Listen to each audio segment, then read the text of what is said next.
O OneFootball traz para você uma super promoção de Natal. Do dia 1 ao dia 24 de dezembro, prêmios diários pelo aplicativo. Camisas oficiais da seleção, chuteiras, headphones e muito mais. Baixe grátis o OneFootball, cadastre o seu e-mail e pronto. Boa sorte! Em cima do que você falou, esse é um bom paralelo. O Flamengo está buscando um centroavante de nome, badalado, para mexer com a torcida, e o Corinthians está investindo em nomes que não têm essa pompa, mas que podem ser Foi o projeto do Corinthians na atual temporada, né, João? Ou não? Os times que investiram muito, o Atlético... né? Até por uma condição financeira diferente dos clubes. Mas foi lá, o Grêmio também. O Grêmio também. E deu certo, né? Ganhou a Libertadores. O lateral que era do Flamengo, Léo Moura, o próprio bairro que estava abandonado. Aí você pega a molecada, Michel, Ramiro. Aí você vai a Christian. Aí você vai trazendo Cícero. os caras que chegaram já no começo com o Renato, né? Uma turma que até certo ponto ninguém dava valor. E o Grêmio foi montando, o Corinthians também. E, é essa questão. O Trellis, por exemplo, se você botar na balança aí entre o que possa representar de futuro a mais para o Flamengo, é um nome que se encaixa mais no perfil de futuro do Flamengo até do que o Fred. E o Corinthians? Trellis no Corinthians. Excelente. Esse é um grande nome. Agora, E trabalha em duas posições, né? O Jô vai embora? Não, vai ficar. Vai ficar. Júnior Dutra já foi contratado. Pronto, então você vê. A ideia é mais um de que chega para agregar o time, né? Obrigatoriamente você só tem o Fred e não tem, se só tem o Jô e não tem mais ninguém. Você está trazendo um outro cara de área com um pouquinho de característica. Eu acho assim, pelo menos eu vejo assim, acho que o Trellis é um pouco mais de mobilidade do que o Jô. Ele trabalha nas duas, né? Ele faz pivô, pode jogar um pouco mais aberto pelo lado também. do campo também. O Corinthians, com o Trellis, ganharia um atleta para várias funções, vários tipos de jeitos de jogar de uma forma ofensiva, né? Então seria um nome mais completo até do que o Júnior Dutra, que eu acho um atleta bem limitado em relação a mercado, né? E é engraçado como é que o futebol, né? Na conversa passada, o Eugênio estava falando que o cara é artilheiro e às vezes o time não é campeão, às vezes o time é campeão e o cara não é artilheiro. O Trellis foi um grande destaque, de fato ele jogou muito bem.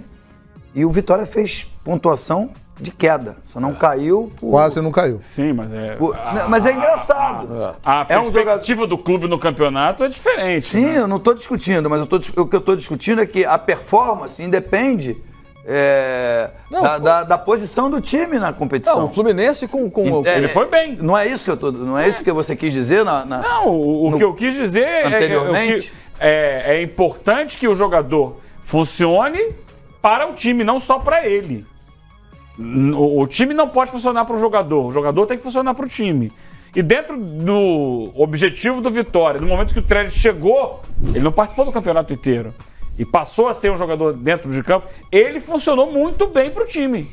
Ele deu ao time o que o time precisava ali na frente. Vocês estão falando o David. Vocês estão falando do Trellis e tal, e até surgiu o nome do Flamengo. Estou lendo aqui uma informação interessante no Wikipédia dele aqui. Santiago Trellis começou a carreira no Independiente Medellín e em 2007 acertou um contrato de 3 anos com o Flamengo para jogar na base. Deixou o clube sem ter atuado no profissional. Ele passou pelo Flamengo. Sabia. Essa função de centroavante é uma coisa complicada. Você vê o próprio o Henrique Dourado no Fluminense. Ajudou ou não ajudou o time a ficar na primeira divisão com os gols que fez? Ajudou. Entendeu? Aí você pega o outro cara, que é o Jô, que foi artilheiro do Campeonato Brasileiro, além de ser campeão brasileiro, ajudou o time também. Mas aí tem um sistema que assim, ao meu ver, não são dois caras que vivem de marcação. Vivem de voltar a marcar. O Trellis fez 23 jogos e 10 gols no Vitória nessa temporada. Você tem que ter o cara que decide. Na final da temporada, então, ele foi muito eficiente. Você tem que ter o cara que decide, o cara da estrela, o cara dos gols, o cara do momento importante. Que aí a gente vai entrar nesse lado individual de Fred, de Trellis, de Henrique Dourado. Mas, ao mesmo tempo, sorte daquele e o competente que, além de tudo, de decidir, como foi o caso do Jô, tem um conjunto por trás. Então, assim, independe muito de você só se basear. O time não jogou, o cara fez, mas o time não jogou. Ele fez a parte dele. Aí vai de um conceito de treinador, vai de uma filosofia, vai também em relação ao elenco, até que ponto que também toda a construção e o trabalho de jogo era somente necessário em cima desse jogador. Então, assim, são vertentes que a gente tem que colocar na mesa de discussão que talvez você viu, Fred, Júnior Dutra e Trellis. São 3 homens que, tá bom, o Trellis joga... Jô, né? No Corinthians, né? No caso do Corinthians. Jô. Lógico. Então você tem o Jô, o Júnior Dutra e o próprio Trellis. São 3 homens de frente. O Corinthians tem competições esse ano que não teve no ano passado. Libertadores. Então pronto, então tem que botar mais gente pra jogar. Pô. Tem que ter gente no grupo. Vai, né, o jogo quando saiu, ficou aquela coisa, o jogo quando saiu do time, o jogo quando saiu. Em momento que saiu, o time manteve, mas em momentos que o jogo não esteve no campo, também o Corinthians caiu de produção. Eu acho que é um cara que pode dar muito certo no Corinthians, pela bola que ele mostrou. Ele tem 27 anos, ou seja, é um jogador novo, natural de Medellín. Além do Flamengo na base, quando ele saiu do Flamengo, ele foi jogar no Vélez da Argentina. Também não rodou. Aí ele voltou para a terra dele, voltou para o time que o revelou. Independiente Medellín. Aí foi para o São Luís do México, Monarcas, Morelia, Atlético Nacional, Libertad, Arsenal de Sarandi, La Equidad, Deportivo Pasto e voltou aqui para o Vitória. É o caso do Keno, João. Né? O caso do Keno no Palmeiras. O Keno foi se destacar no futebol mexicano e estava aqui, jogando no futebol pernambucano. Ninguém via, ninguém enxergava. O Keno hoje tem o quê? Também 27, 28 anos? O Borja também rodou bastante antes de chegar a esse ápice no futebol colombiano, estourar no Atlético Nacional e agora, né, estar no Palmeiras. Então, também vai muito da cultura do futebol colombiano. Eles nascem com muito talento, mas em muitos momentos o atleta colombiano tem problemas de adaptação, problemas também até de ordem tática, né? Dificilmente eles conseguem jogar em outro tipo de escola que não seja colombiana. O maior mercado deles é a Argentina. Isso, sim. Então, mas isso é uma explicação até cultural. México, o colombiano, né? Argentina e México. O colombiano, qual que é a grande fama do colombiano? Jogador que é muito talentoso, mas não é aplicado taticamente, né? Eles têm alguns problemas, por isso que acabam rodando bastante no mercado, até encontrar um time que consiga desandar a fazer gols e ter um relativo sucesso. Muito bem, aí gols do Trellis, inclusive ele fez gol quando o Vitória venceu o Corinthians na Arena Corinthians, né? Ele foi o cara que fez o gol da vitória do Vitória 1-0. E Juninho Capixaba para lateral esquerda? Eu já acho. Você acha o quê, hein? Bom, seja sincero. Trocar 3, 4 jogadores pelo Juninho Capixaba. Eu vou te falar, eu tenho uma boa pessoa de fonte em Salvador. Olha o Juninho Capixaba dando chapéu lá. Que fala que ele é acima da média. Olha lá. Toma que é de graça, meu filho. Se sair, Juninho Capixaba. como tá com essa expectativa, pode dar caldo no Corinthians. Pessoa que vive o Bahia, conhece bem, respira o Bahia. Ele demorou para se firmar, assim, como titular absoluto, mas quando se firmou... Quando engrenou, foi bem. Ele foi bem. Eu confesso que não vi muitos jogos do Bahia e não tenho uma opinião formada sobre o Juninho Capixaba. O Bahia oscilou no campeonato, né? Quando foi o Jorginho para lá, o Bahia chegou a flertar com a zona de rebaixamento. E aí ninguém ia bem. Aí chegou o Carpegiani, uma ascensão meteórica do Bahia, e aí ele passou a atuar muito bem, fez um campeonato, um término, né, um final de campeonato muito bom. Era uma opção muito boa ali pelo lado esquerdo.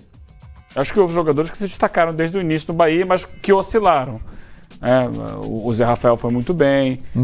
A gente teve em alguns momentos o Juninho, que depois saiu do time e voltou na reta final. Leone bem, né? O próprio criticado aí, Mendonça, teve um campeonato muito regular. Teve, não foi mal não. Então, acho que o Bahia teve... O melhor jogador do Bahia foi o goleiro, Jean disparado, né?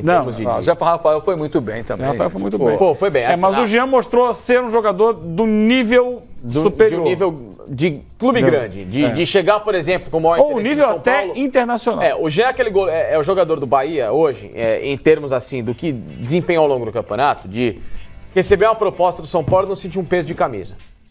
É esse nível que eu enxergo o Jean. E jovem, né? 22, 23 anos. Em relação aos outros, Zé Rafael foi um jogador que foi chamou a atenção e é aquele cara que fala assim, vamos pôr ali, numa camisa maior, não que a do Bahia não seja, mas hoje, com um projeto mais ambicioso, vamos colocar assim, que eu acho que é a explicação mais lógica, não é para diminuir nenhum lado e supervalorizar o outro, com um projeto mais ambicioso, e ver até que ponto que ele suporta essa pressão.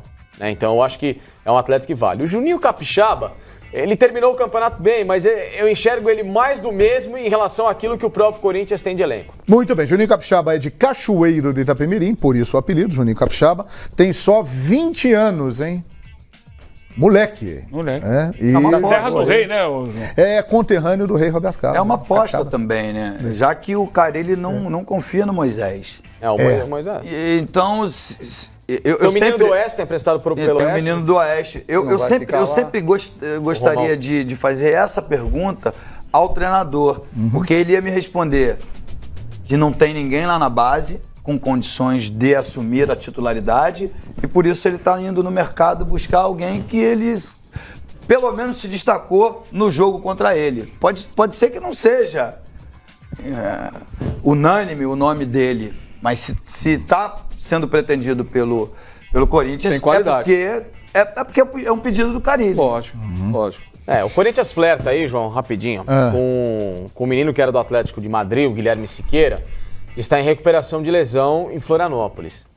Aí é claro que se surgir a oportunidade de mercado, e ele está sem contrato, né? Então ele está disponível, a oportunidade no caso dele aceitar uma proposta do Corinthians, estar clinicamente liberado, é uma opção muito mais viável. Um jogador experimentado, um jogador que passou pelo futebol europeu, que vem com uma outra orientação, que vem com outro tipo de cultura, trabalhou com o Simeone e defensivamente, né? Ele tem uma característica bem atrativa ao modelo de jogo do Corinthians. Então você, tendo o Guilherme Siqueira hoje com possibilidade, Corinthians, vá a esse investimento. É um atleta que, pelo retorno imediato, é muito mais seguro e melhor e supriria bem essa ausência do Guilherme Arana em relação à aposta. Mas é uma aposta no escuro, né? Que você está botando uma carta na mesa sem saber o que ela tem dentro, né? Você vai cortar o baralho, você corta o baralho com o Juninho que jogou a temporada do meio pra frente bem, ou de um cara que está em recuperação em Florianópolis, que não tem nem contrato. Mas aí se ele tá assim, mas aí, Paulo, se está clinicamente liberado e o Corinthians tem um departamento médico a bola do cara. capaz... Não, o Corinthians tem um departamento médico, hoje de fisiologia, muito competente. Clinicamente não quer dizer que venha jogar muito bola competente. Não, se o cara está ok clinicamente, aí vai do departamento de preparação física do Corinthians dar a condição pro cara jogar bola.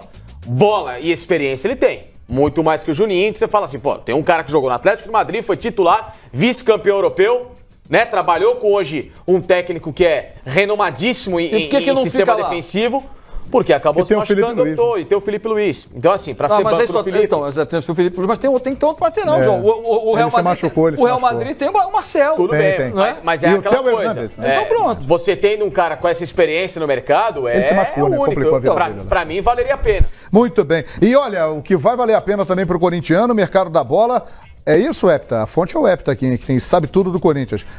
Ainda hoje receberá uma proposta para renovar contrato com o Corinthians, o zagueiro Balbuena, por 4 temporadas. Surgiu a possibilidade aí dele ir para o futebol da Itália, o Napoli estaria interessado, mas parece que o caminho do Balbuena é renovar com o Timão e permanecer, minha gente. Tomara, o Corinthians não pode nem pensar em perder Pablo e Balbuena. Pois é verdade. Perder um já vai dificultar as coisas pro Carille. Perdeu o Pablo. Se perder o Balbuena, remontar essa defesa é problema. Já foi embora o Arana, né? O lado esquerdo já foi embora do time, né? Mas eu gosto do Pedro Henrique. Ele é bom jogador. E se você traz um lateral esquerdo bom, experimentado, né, no caso, você começa a ajeitar. O outro agora perdeu os dois. O Léo Santos. O Léo Santos também é bom. Também é bom jogador. O Corinthians tem 2 bons zagueiros jovens.